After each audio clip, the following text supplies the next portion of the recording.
Give them a shot to do what?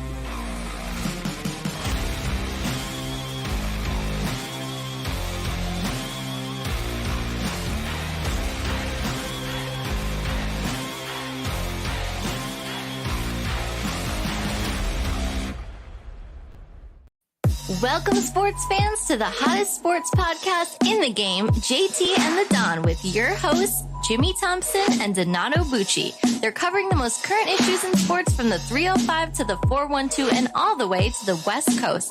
You can follow them on Twitter, Facebook, and Instagram at JT and the Don, or email them at jtandthedon@gmail.com.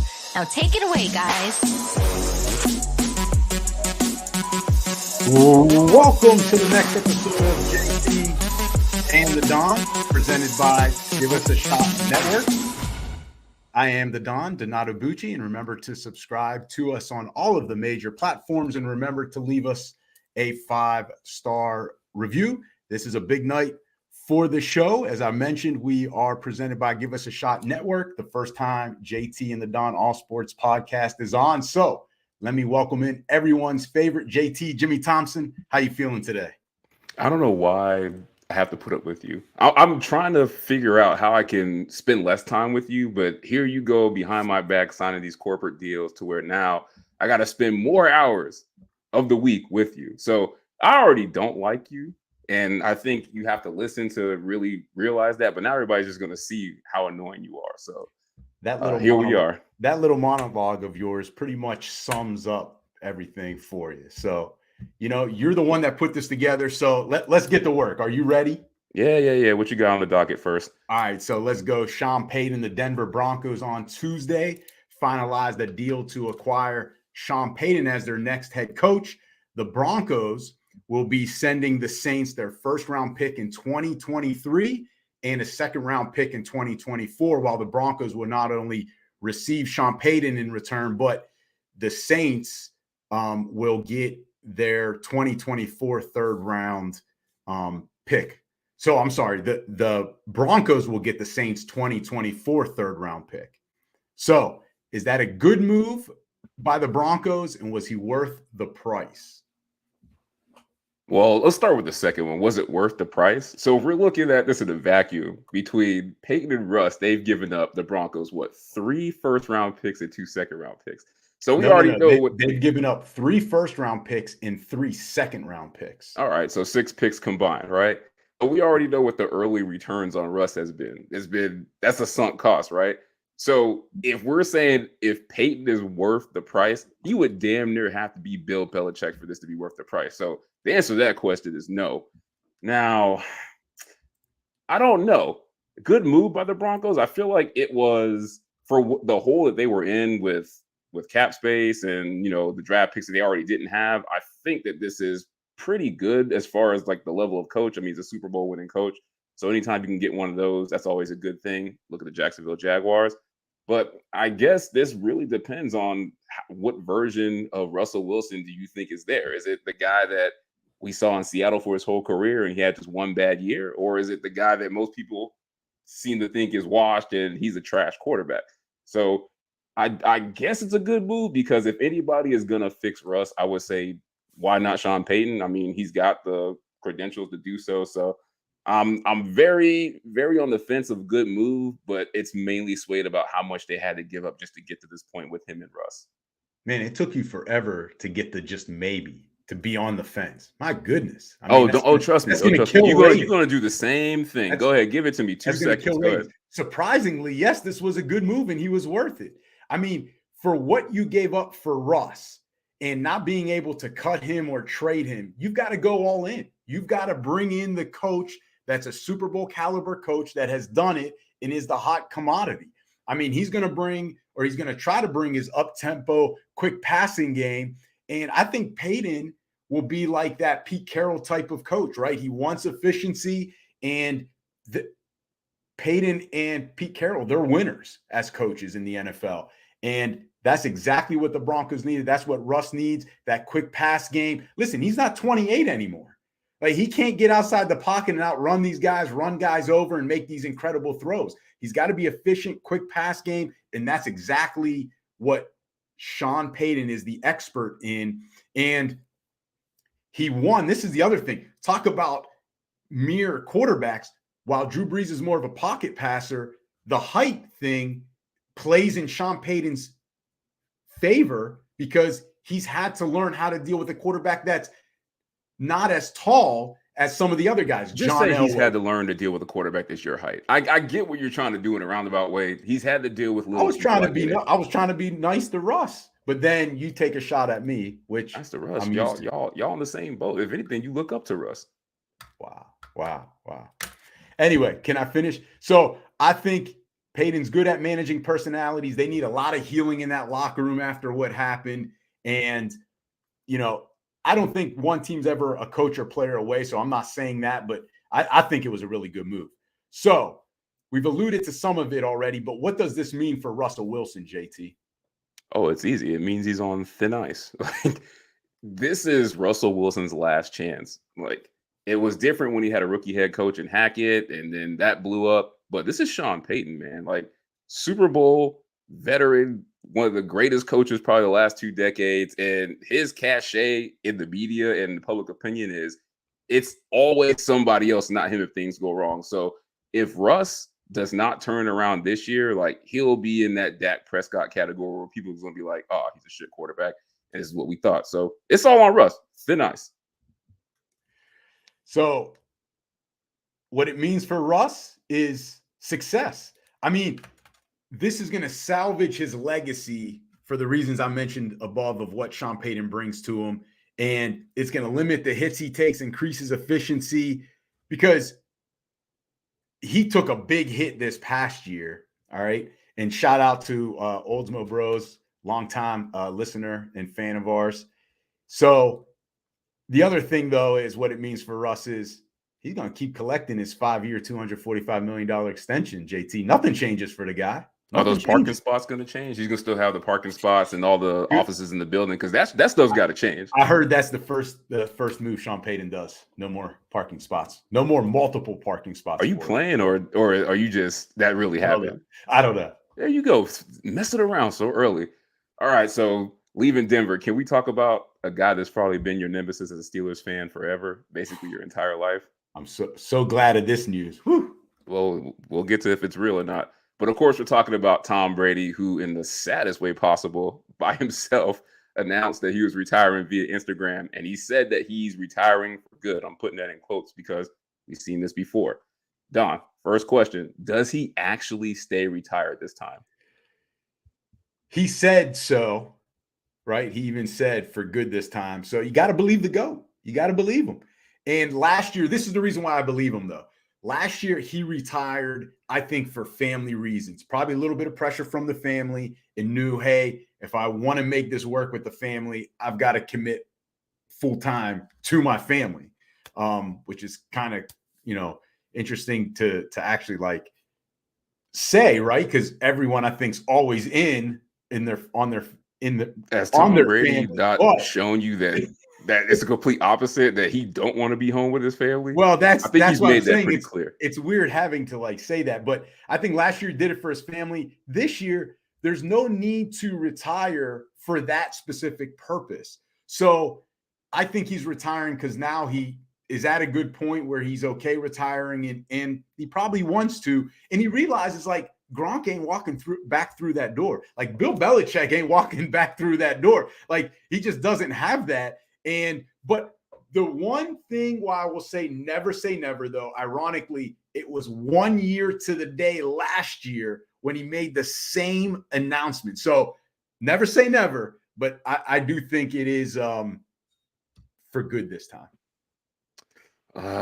The only reason I will say that I believe him this time is the money that he can make in broadcasting is too lucrative for him to say like, I got to go back to a new team. I got to try to do this again. So I think the thing that made him walk away this time is actually, something that's, it's lucrative. So I definitely think that's the reason he's done. And also too, like you mentioned about the family, like he really didn't want to be close to his family before. So, I mean, he's divorced now, so he's going to be at home by himself. So he's going to need another outlet. And I just think that the money from broadcasting is enough to pull him away. So I do think he's going to stay retired this time, just because he's going to make so much money. Yeah, but JT, I mean, does the money matter for a guy like that? Because it's always going to be there. They've signed him basically to like a futures contract. Yo, I'm gonna say this, man, and I'm not a rich person. I just heard a rich person say this before. When you talking about money doesn't matter, that's only something broke people say. Rich people want more money. But that contract's always going to be there, right? It's not like he's going to make $2 million playing football. He's going to make north of 30 playing football as well. And that contract, I'm trying to get to the money and save my health. But well, he would have done that 10 years ago. Like that's not relevant for a guy like Tom Brady. So I don't do you think he's coming back or not? Because you kind of I don't, but I disagree with your reason. Of course, he's got the wrong reasons. All right, so let's go with something hopefully you don't disagree with me on this, because this would mean you're a hater for sure.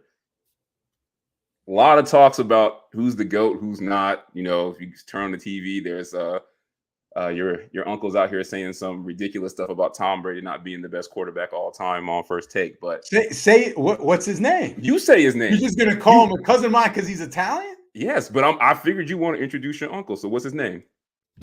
Mike Francesa. There we go. See, you say it so much better than me, or he goes by Francesi. Sorry. See, I didn't know all these variations. That's why I leave it to the professionals. But is Tom Brady the GOAT of quarterbacks? Yeah, of course. I mean, come on. He's got 7 titles, been there 10 times. And then you just look at his stats. And I don't want to hear about, well, that's what happens when you play 23 years, because eventually, JT, we're going to have an episode about LeBron James as he's starting to get ready to pass Kareem Abdul-Jabbar. And people are going to say it's because of the longevity. Like, guess what? In sports, longevity is a big deal. And that's got to play a factor in terms of a positive toward a guy like Tom Brady. Like, you've got to give him credit for that. Because I guarantee you, if all the guys could stay as healthy as he did and could play as good as he did for as long as he did, they would have played 23 years, but they couldn't do it. That's how difficult it is. Not even the greatest athletes in the NFL could do what Tom Brady did at the quarterback position for as long as he did. So you've got to give him that. That should not go against him. It should go in his favor. And I'll give you one thing to your credit with that point is Tom Brady played half his career in an era where you can actually hit the quarterback. Like, if you go look at some of those hits that he took early on in his career, like especially from the Bills, like, imagine if he played in an era where you can't even breathe on the quarterback. Like, his stats might be even better. Yeah. And you look at his stats then, number 1 in passing yards. Breeze is the closest, 9,000 yards behind. Touchdowns, Brady's number 1. Breeze is like 80 behind there. And this is the stat that I actually love to bring up. Interceptions. He has 212, JT. For how long he played, right? He's not even top 20 in interceptions thrown. Like, Brett Favre's number 1. Payton's in the top 5, I think. Unitas in the top 5. Marino in the top 10. And you know we both love Marino, but Brady's not even in the top 20 in interceptions thrown. That's mind-boggling how good this guy was. And listen, no teammate ever has anything bad to say about the guy. That's got to be a big factor, too, when you play that many years and you're that intense and competitive, that not one guy comes out. We've heard guys talk bad about Favre, especially about Rodgers. You know, we've heard all sorts of stories about different guys, but you never hear fans get turned away from him and teammates get turned away from him.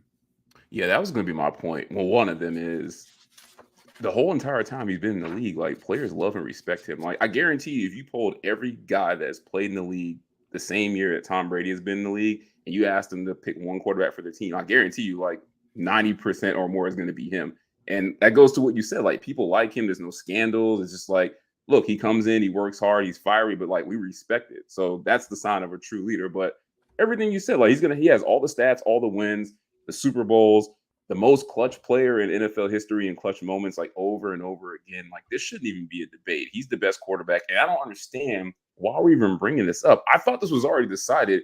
Whenever Tom Brady retires, like, we're just going to move him to the top. Like, he's the GOAT and like nobody's going to catch him. Like, I don't understand why everyone's like want to pick apart his game now. Like, oh, like, he's not the best Super Bowl quarterback. He's not the best regular season quarterback. Like, this was already decided. Like, Tom Brady is the GOAT. We're just waiting on him to hang it up so we can officially put him up there because his career is done. So, yeah, he's the GOAT. No debate.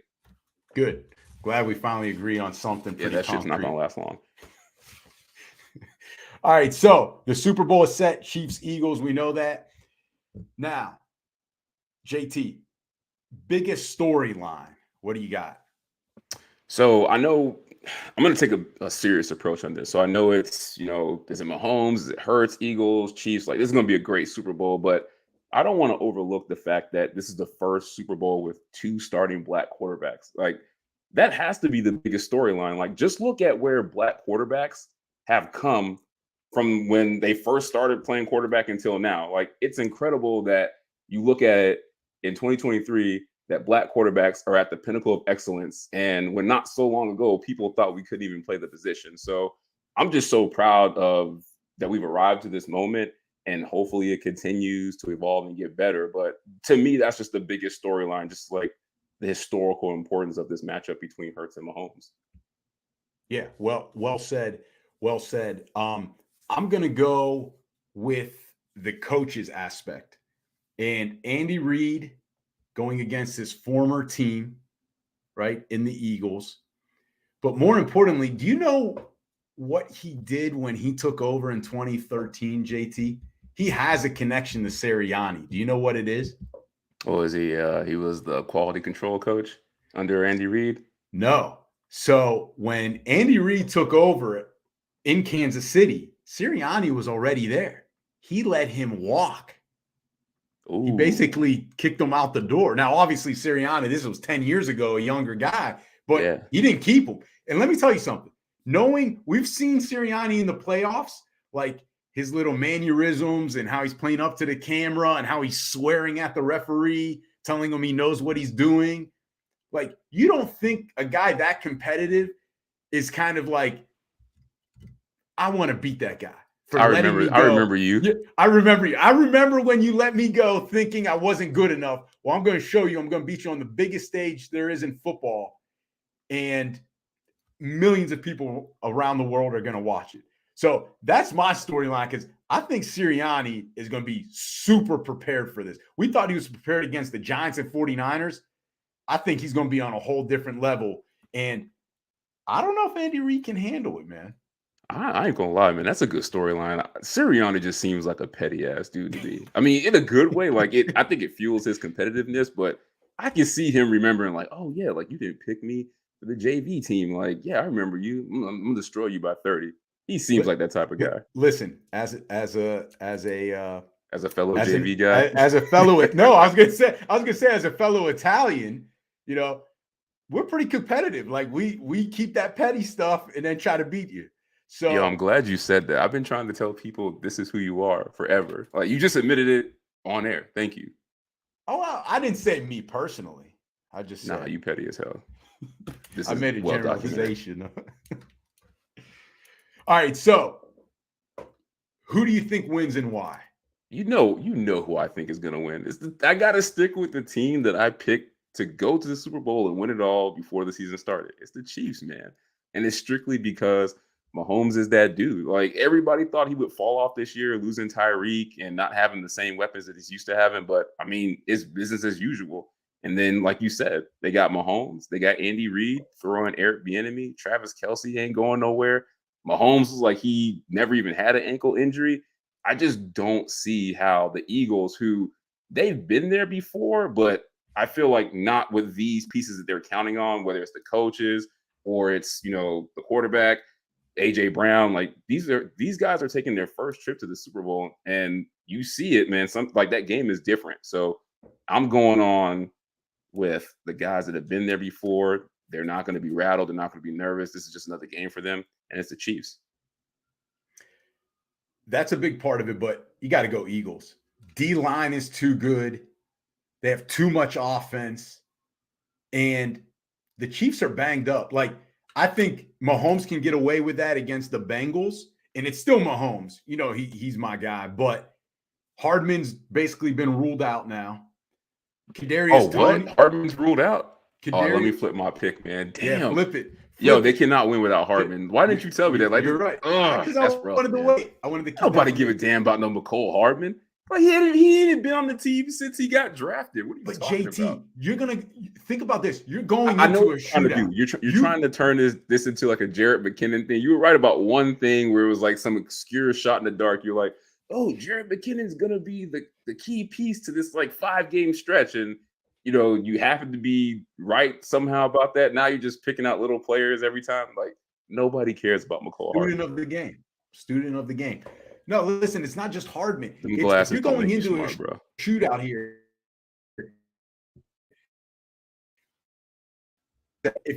if you're going into a shootout, right?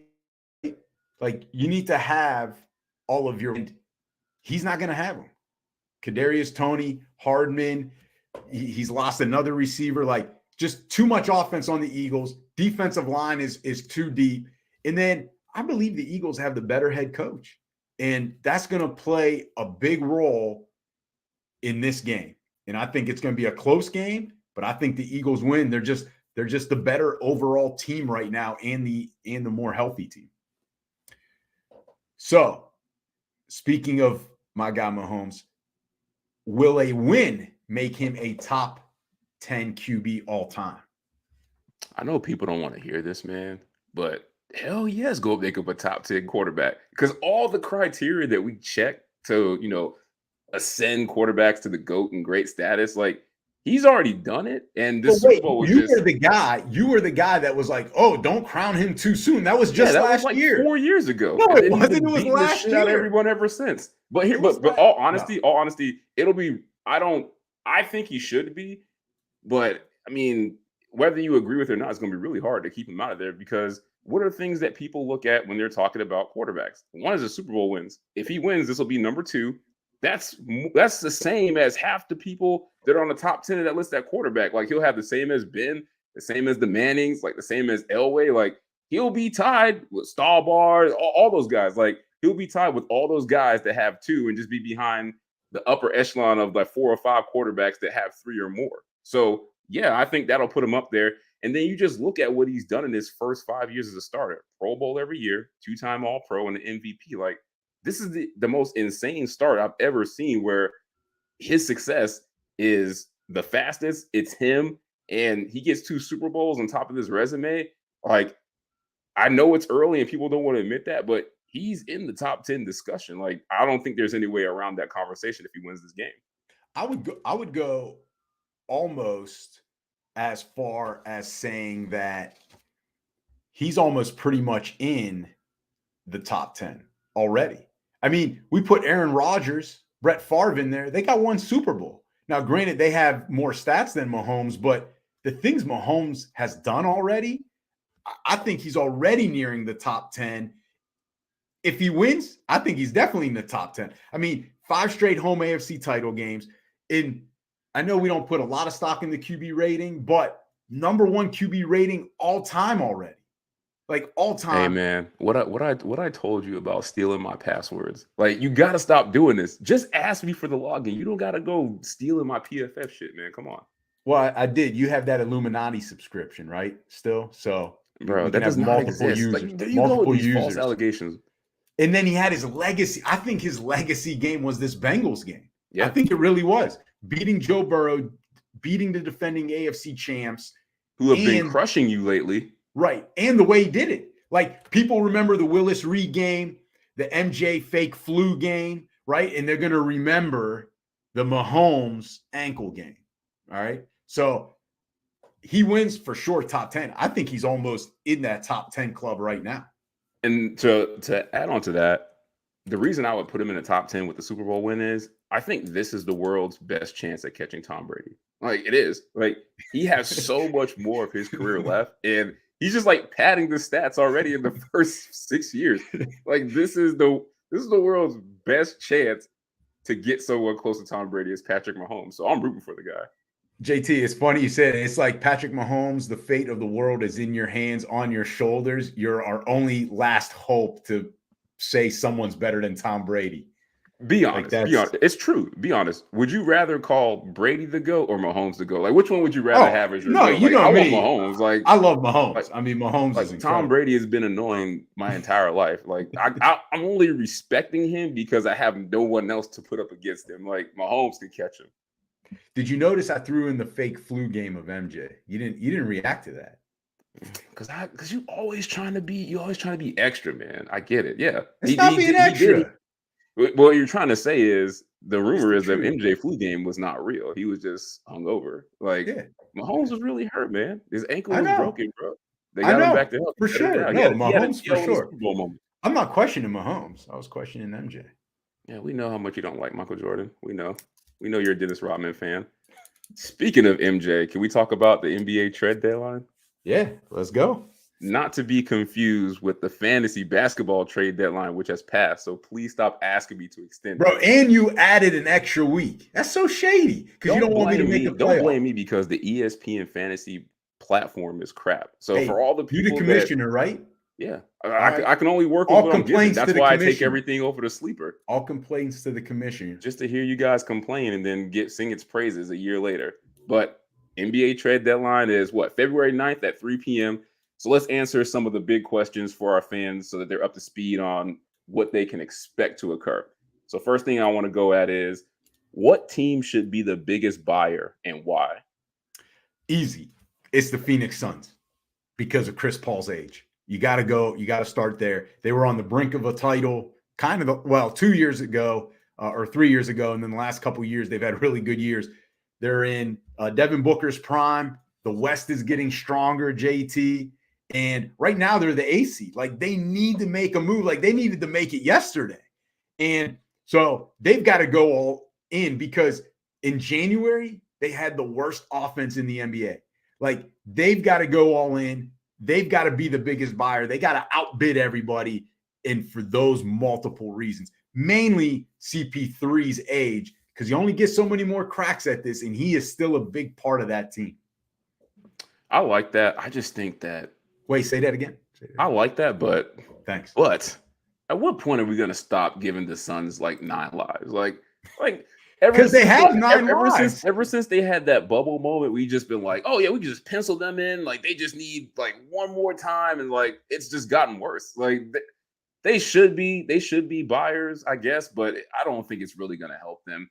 You might not agree with my answer, but the team that I think should be buyers. They don't need to be, but I think they should because I think this would catapult them not only to the top of the West, but I think it would make them probably a top 4 team in the NBA. And like, I'd be scared to play them. And it's the Clippers. Like, they're quietly not too far. They're like, what, 3 games out of the second place? And I feel like PG and Kawhi haven't played all season. Like, I look up and I'm like, how are they the number 4 team in the West? And like, Kawhi missed a good chunk, and like PG just came back, and he's always in and out of the lineup. So they've done this just basically with their 3rd and 4th options. Like they got Batum out there playing, Terrence Mann, like the remnants of John Wall's kneecaps is out there carrying this team to a top 5 in the West, and like their stars haven't even hit their gear yet. So if they can make some moves to bring some more talent in there, I think the Clippers are going to be the team that can turn the NBA on its head, and we're going to be like,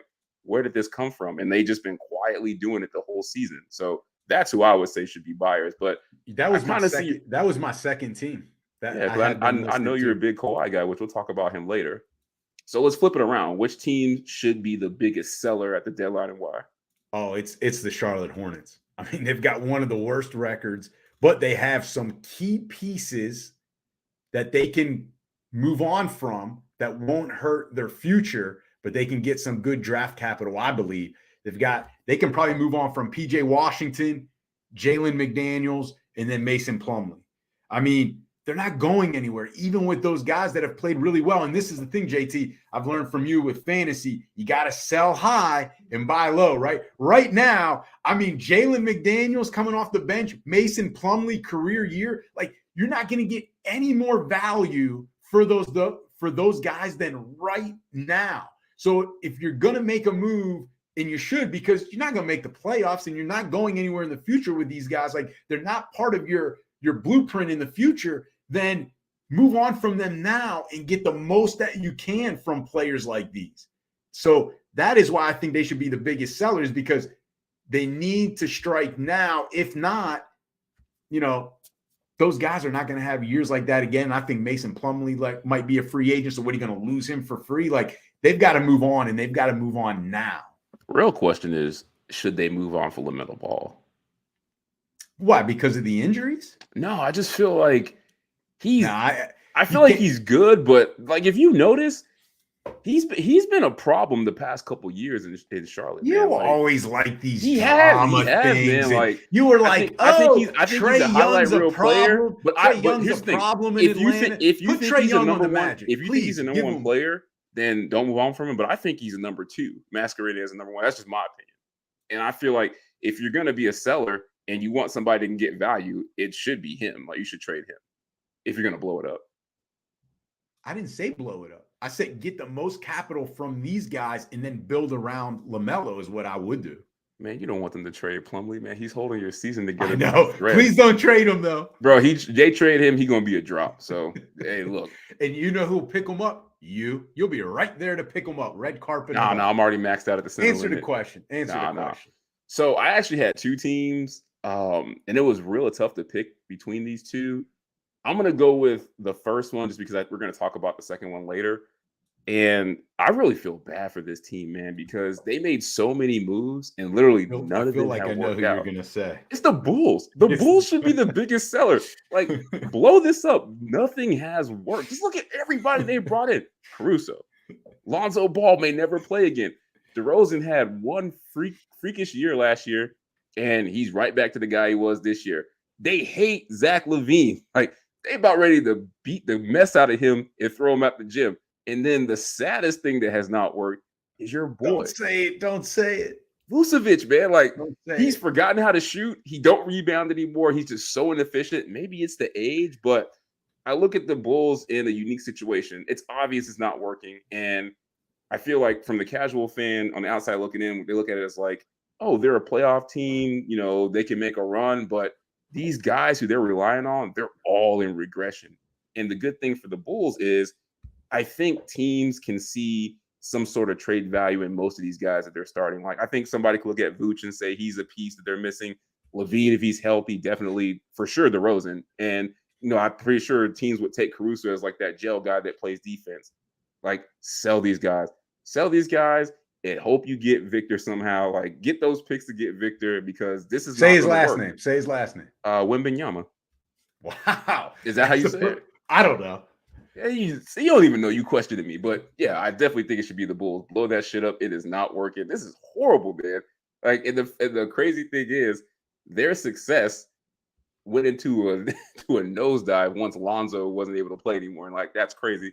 I never thought he would be the guy that would be kind of propelling this whole thing. He was the glue. So let's go to an individual player. So who do you think is the top player that a team should get in a trade? So this is for teams that are obviously in playoff contention. Who's the one guy or a second guy? Because I know you can never just pick one that a team should be I got to go get this guy. So I would say the top guy that every team should try to go get is OG Anunoby from the Raptors. But I'm going to be team specific here. I'm going to go back to the Clippers, as you mentioned. They should go get Fred VanVleet. They need a point guard in Los Angeles to kind of calm everything down. You've got PG-13, you got Kawhi. Those guys will play in the playoffs, even though, like you said, they don't really play in the regular season, and that's fine. Keep them healthy. Yeah. Because if you can bring in VanVleet, you now have 3 legit NBA scorers, and maybe Plumlee can go to the Clippers too. And now you got a big man Zubac just don't play there no more.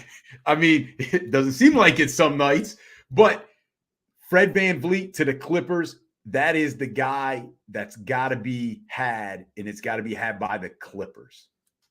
See, this is why I got to check my security, man, because you always stealing shit from me. Yeah, I mean, OG Anunoby is the obvious one, but I think it's Fred VanVleet, and I think it's to the team you're saying. It's the Clippers. They do need a point guard, and I don't think he'll be super expensive if you have to extend him once you get him. I think he is going to be affordable enough where you guys can keep that big three together, but for sure, he can give you the spark that's missing from this team, a ball handler that can score if one of those two guys in PG and Kawhi are out. So if they get hurt or they have to miss a game, like Van Vliet can carry the load. Like he can score, he can distribute. And the thing is, I like that he could do in LA that he won't have to do, he's doing in Toronto that he won't have to do in LA is he won't have to play 40 minutes a game. Like they can manage his minutes. Like he can get low 30s and be just as effective, and they can save him from that for the long run. So we agree on that. I think Van Vliet is the guy to go get. Yep. I think he puts him over the top. All right. So here at JT and the Don, we make a lot of predictions, right? A lot of predictions. But the difference between us and all the other shows is that, especially the national shows, is that we hold ourselves accountable for them. We will dog each other for them. We will make fun of each other for years for making terrible picks. Mason Rudolph. So we're going to review some of our predictions from the beginning of the season so we can all laugh at JT. All right. So to do that, though, because, all right, I don't trust you, JT, with having gone back over the film, all right, and having written down all of our picks. I don't trust you because I think you're going to leave your bad picks off, only put your good picks, and then only put my one or two bad picks, all right, because we're all allowed to be wrong every once in a while. So instead of me boycotting this segment, we're going to turn to our guy who's in the back today. Usually he's one of the two main guys on Stuff About Oh, Sports. the voice of God is going to make these announcements? He is. Can we hear him yet? Is Germ there? I'm here, ready to go. There he is. First of all, you can tell who made the shitty picks just by that whole monologue he made. Like, how could I not be partial when this is on record? Like, they can literally go back and look at our social media to see what we picked. Like, you're making it seem like I'm just going to manipulate your picks and I'm going to give you something worse than what you already picked. You do. This was your idea in the production. Oh, I'm going to. Full transparency. This idea was generated by. I went back and looked at some of the takes that we've made, and I'm like, damn, these are really good. We should start putting these out. Just to ask people if they've aged well or not. This might not fall into that category, but we'll find out, won't we? We'll see. Yeah, we are going to see. Let's see. What do we want to start with? Let's do. Pick a good one, Jerm. Pick a good one. Just go down the list, bro. It goes from good to worse. So your predictions here. Let's see. Nope. Offensive Rookie of the Year. JT had Drake London. Not even close. Chris Olave was a good pick. If he stayed healthy, I think. If he stayed healthy. Now, here's why the Offensive Rookie of the Year was a bad pick. It's because Drake London had Marcus Mariota throwing to him.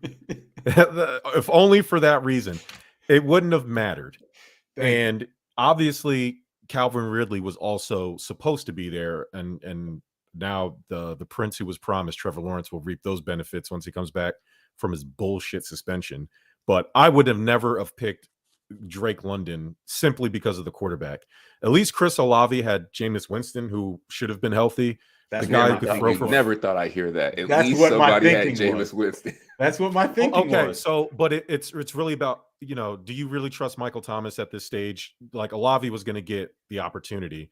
Jameis, even though we can make fun of the crab legs and the licking the W's, he throws for like 5,000 yards every season. So I get why people would pick him, as Offensive Rookie of the Year.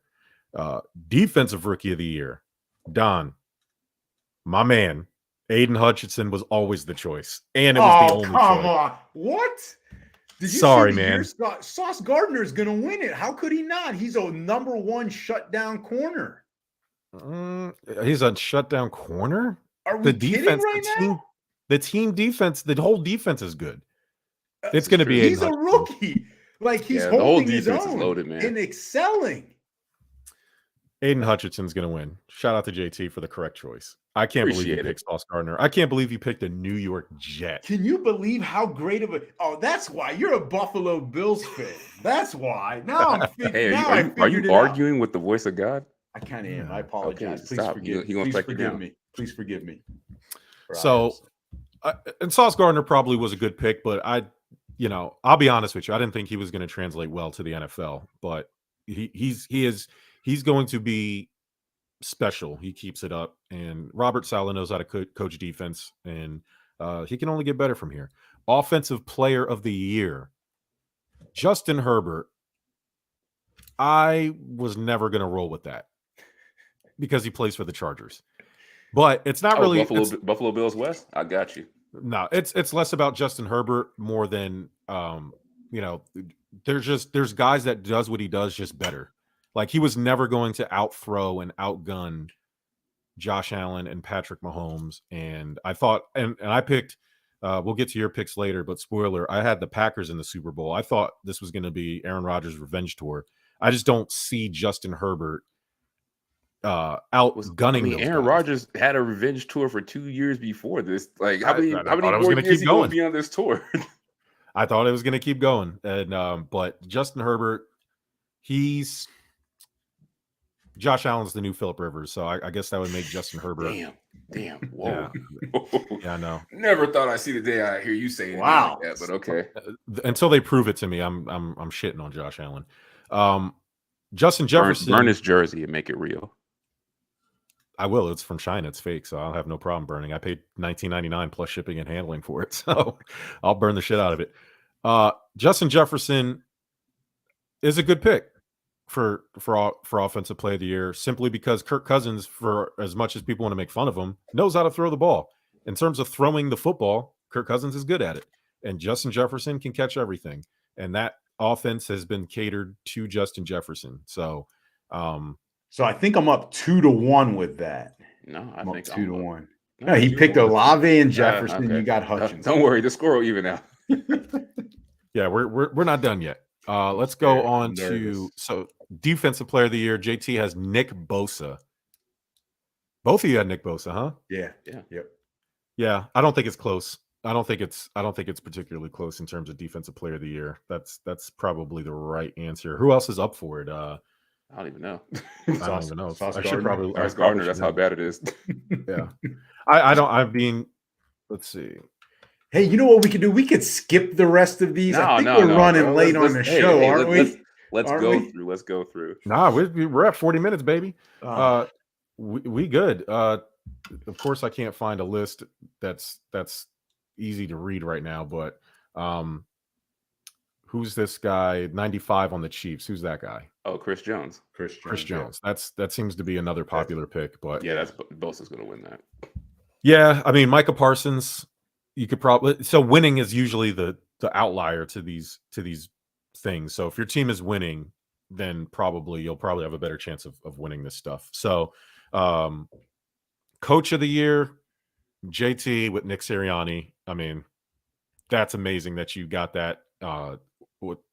I'm surprised that the Eagles aren't getting as much love as the Chiefs, because when you look at their numbers throughout the season, they're pretty much identical on the offensive side. It's literally identical. It's literally. Is it? Okay. I know they were close, but Sirianni, I love Sirianni. If Sirianni was the Bills head coach, we'd have 2 Super Bowls by now. He's the perfect guy for Philadelphia. That's a good pick. Don Frank Reich. Hey, I saw it. Be wrong every once in a while. Listen, man. I saw it, man. Coming back to the team he played for, he had Matt Ryan. I get it, man. I get why you would think that. It just didn't. We'll see if it works in. You just didn't see the Jags coming. The Jags. We'll see if it works out in Carolina. I just that whole Indianapolis thing was a mess. I don't think it works in Carolina. No. You guys both flamed out with Michael Thomas. Michael Thomas is on the he's on the no-fly list. Don't draft him in fantasy. Don't rely on him. Come back player next year. Not next year. Don't even draft him. Matter of fact, just wait till week 1. Preseason will happen. The wind will be over 35 miles per hour somehow indoors at the Superdome, and he'll tear his ACL, because that's just his luck. He can't be counted on. The big one, MVP, JT, man. Appreciate you throwing, and it was looking good for a while. Don't thank me, because I told him when I made this pick, this is a troll pick specifically for you. I picked this. Look at that he would not make. This is what I got to deal with every episode. Every episode. I came on here. Voice of God came to help y'all out, man. Try to read these off and be objective. Hey, I appreciate you at least. He really want to appreciate you as we keep going further with this. But go ahead. So Josh Allen, it was looking good for a while. Jonathan Taylor got hurt, but I mean, it never panned out the way it should have. I don't think they used Jonathan Taylor correctly. Frank Wright was trying to rebuild Matt Ryan somehow, and then went to the rookie, went back to Matt Ryan. It was just everything was a mess. Jonathan Taylor, I probably wouldn't have picked him anyway because Derrick Henry was coming back. If I was going to pick a running back, probably would have been Derrick Henry, but both didn't work out. And then your Super Bowl picks. Chiefs versus 49ers. That's pretty damn close.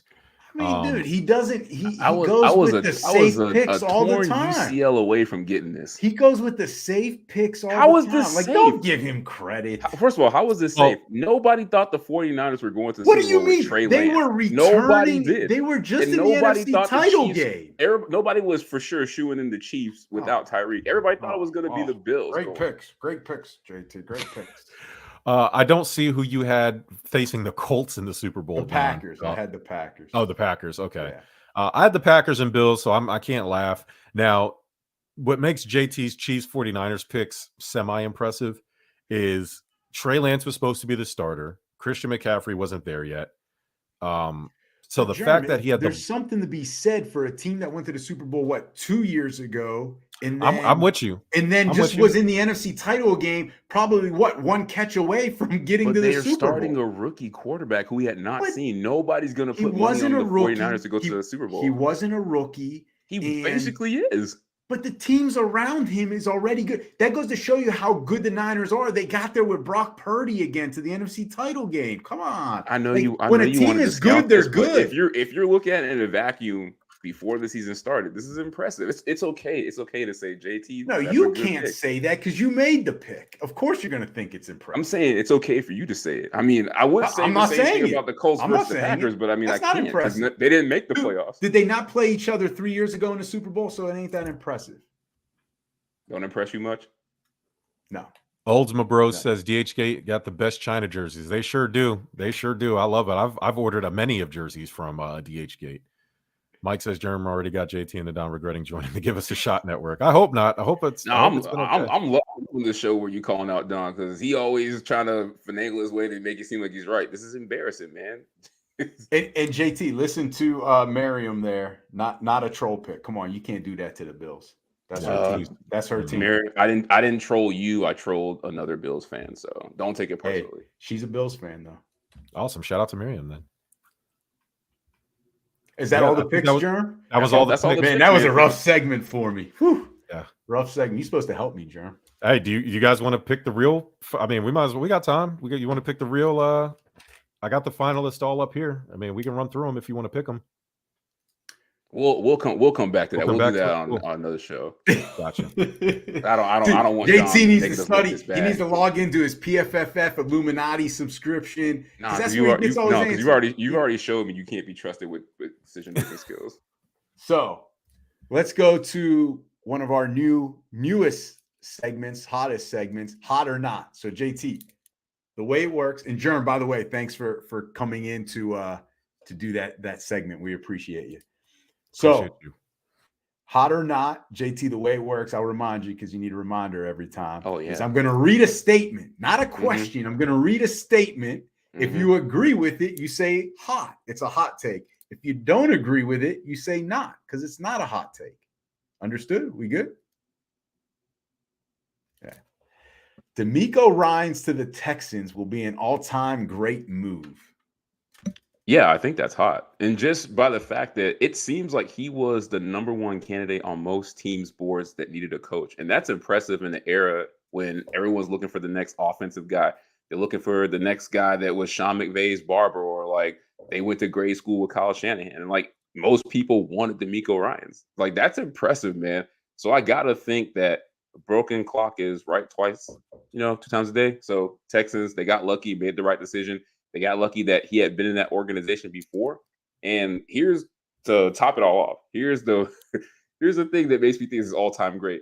They pursued him, and didn't he have a lawsuit against the Texans back when? So the fact that they bring him back and he tried to sue him lets you know what type of coach that they think he is.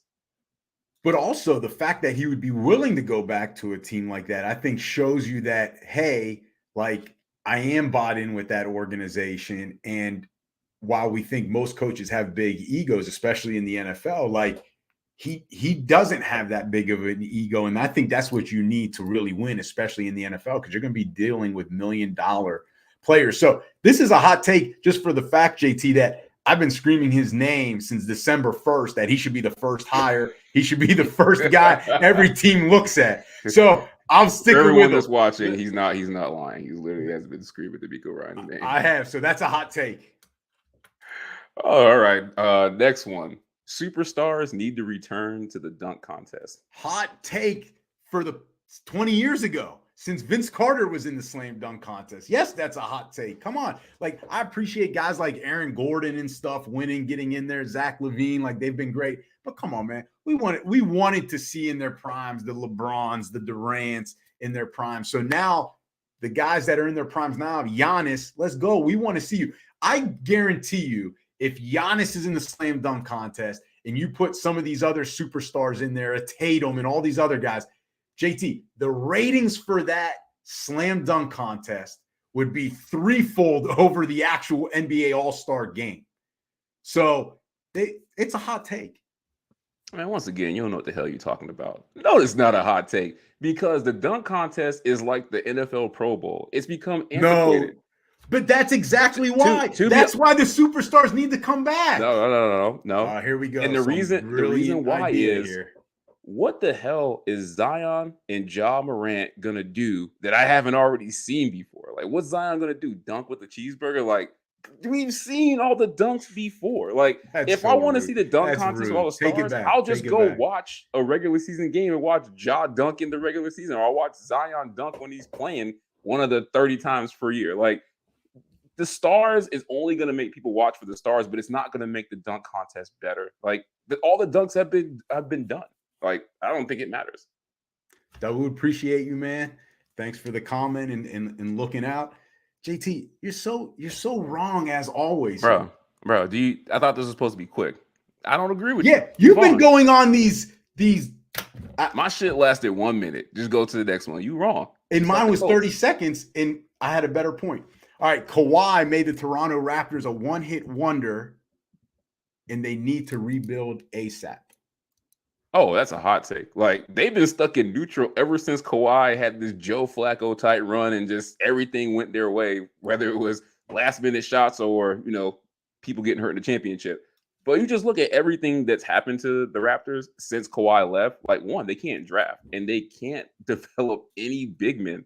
And Asai Ujiri has, I don't know what he's doing. I feel like he's been like living off of that one title. Like, he made one bold move to get Kawhi, but hasn't done anything else that's been good for that team. Like, they haven't drafted well. He hasn't developed the players. And you can tell it's exposed Nick Nurse as a coach to a point where people think that he should be fired. Like, all you need to know is the Raptors are playing their old ass veterans like 40 minutes a night. They have like a 7 to 8 man rotation. Like, that tells you that they have failed as an organization to have any type of depth. And then that 8th or 9th guy, they don't even trust. Like, all the guys that they're relying on now were already on that team before Kawhi came there. And like, now they're just older. So yeah, they need to blow it up, and they need to find some way to build around Scotty Barnes because they're stuck with him now. Dude, I'm going to get a stopwatch. That was a 2-minute monologue on go a ahead. hot or Give me 30 not seconds. quick take. Give me 30 seconds. All right, 30 seconds. I'll do it in 30 seconds. It's hot and not. All right, it's hot because, yes, shit. Kawhi because you put these compound sentences in here. The questions the way I like it, so I can't answer it. You put these compound statements in here. You can't handle multiple questions. I thought you graduated. It's hot or not. There's two statements here. He's like it's not multiple choice. I can't do this, bro. You okay? You struggling? There's two statements. We live. You can't be doing this. There's two statements here. All right, Kawhi did make them a one-hit wonder. There's no doubt. But it's not in that they need to rebuild ASAP. They have good pieces here. They need to give it time, and they need to allow it to develop and maybe move one of those pieces and bring in another one that they actually need to fit. So that's why it's hot or not. That's how you do it in 30 seconds. Let's go. I feel like you did answer the question. But I feel like this next question will be quick and to the point. Jokic is the MVP, and it's not even close. Not. Not, and it's not even, here's another compound statement. Way to go, JT. And it's not even close. Come on, man. Like, Doncic has got to be in that conversation. Maybe Tatum, maybe Embiid. I would even throw Sabonis in that statement. All right. So Doncic is definitely in that. So to say not even close, that's not take. Who said that? You said that? No, that's what the people on the internet said. I actually agree with you. As much as to the light of the voice of God, I agree with this, and I think it's between him and Doncic. So that's why I'm going to say that it is close, even though it's a two-man race. So it's not a take. Not a take. Man, even though he's probably going to win this third one. You barely know how to play this game. Shout out to Mike Powers. Thank you for tuning in, man. We'll hopefully see you soon. JT, the 49ers should bite the bullet and go all in on Jimmy G. Who wrote this? You wrote this? You made this thing. Who is saying this? This is a Who germ is saying question. This? This is a germ question for sure. Because he loves Jimmy G. And no, they should not go all in on Jimmy G because they got a guy that they took number 3 overall in Trey Lance, who played one game in the shittiest conditions I've ever seen for a football game. And then the next game, in the first quarter, Kyle Shanahan got his ankle blown off. So I don't even know if he's good or not. Give the man a chance that you drafted. You had that much confidence in him before, and you're paying him all this money. Go all in on him. Like, I want to see Trey Lance with all these weapons that Brock Purdy had. I want to see him get that same opportunity. Jimmy G, you already know what the ceiling is with him, and it's not that high. All right, no, not a take. Not a take. Why are we still talking about Jimmy G with the 49ers? Can they move on, please? I mean, not only now do they have Trey Lance, who, like you said, was the number 3 overall pick. You've got Brock Purdy now, too, who some people thought was going to get him to the Super Bowl, if not for the elbow injury. So can we just give Jimmy G talk a rest? And thank you to Kyle Shanahan for finally putting that to rest when they asked him, can we potentially see Jimmy G in a 49ers uniform come September? He said no and ended all that debate. Thank goodness. Thank you, Kyle Shanahan. About time you do something right. Oh, this one's interesting. The NFL has the worst era of refs in sports history. Not. And I'll tell you why, JT. You better have some. I got a great one. I've been waiting. I've been waiting all day for this. And Oldsma Bros, thanks for staying with us this whole episode. I mean, you're kind of all right. Trey Lance hasn't played sustained football in quite a while. That is true. But how much more? Kyle Shanahan will do that to you as a quarterback. But how much more do we have to see of Jimmy G? That would be my answer. Now, it's not JT. Going back to the NFL has the worst era of refs in sports history. You know what does? The history of the game of soccer. All of the match fixing, all of the terrible calls that you could look throughout the history of the World Cup. Look up Hand of God. I know you're not a soccer historian. Look up Hand of God, right, by Maradona. They gave him a goal, all right? You've got the match fixing. I mean, guys are in locker rooms with players exchanging money. I mean, it's the history. Then you look at the rules. Not only are the rules bad, then the refs can't even enforce them because at the end of games, they allow extra time of 10 minutes because it's all on the ref's own watch. He gets to dictate everything. And when a goal is scored well past the time, then he blows the whistle the game's over because he probably has money on the match. So it's easily soccer refs, the history of the game. It's always been the refs that are the worst in sports. It's soccer. See, you doubting me. I agree with you on this. There's no way that if we're talking about the worst in anything in sports, or you're talking about fairness, you don't mention soccer. Like, soccer is literally the most corrupt sport on the planet, especially FIFA. So I got to agree with you on this. They've ruined a great sport. One of the best sports around. They have ruined a great sport. Now, if the question was the dumbest refs in sports history, then I would say the NFL, because the NFL has done a great job of breaking this down in crayon for these referees. Like, this is what this is, this is what that is. Bro. And they still have to have a 20-minute Zoom meeting to figure out, okay, what is this? And they still make the wrong call with all the replays, all the technology, all the cams. Like, this is the dumbest group of refs, but they're not the worst. Shout out to Anaya with the comment. Thank you. Appreciate you tuning in to the show. JT, I'm not gonna go that far about NFL refs. That's kind of rude. So I'm not gonna go that far. Oh, but you'll be rude to me. I'm never rude to you. You're rude to me first. So, JT, because it's leading up to the Super Bowl weekend. Bro, did you bring back this trivia stuff? I did. Why do you do this? Like, nobody wants to do this. So, Why do yes, we are now live. This is going to be fun. Bro, nobody wants to do trivia. So, bro, yes, the listeners want to. The listeners want to because now they can actually answer as well. They're going to show you how much smarter they are than you. Nobody wants to do this. Yes, they do. And we're going to bring German too. He's going to participate too. Tag if you're at home listening, you can type in the comments if you think you know the answer. Sorry, no prizes yet. Well, I shouldn't say yet, just no prizes. But you get to show how much smarter you are than JT. So don't let me down at home. Germ, are you still there? I am. All right. You don't mind taking part in this? Oh, no, I'll definitely take part. If I know the answer, I'll say it. All right. So 3 questions. Got just 3 questions. I got 3. 3. Oh, it's going to be a shit. All right. The first one, Super Bowl related. There are, in the history of the Super Bowls, there are 2 quarterbacks that have at least 1 Super Bowl win, but they have a losing Super Bowl record.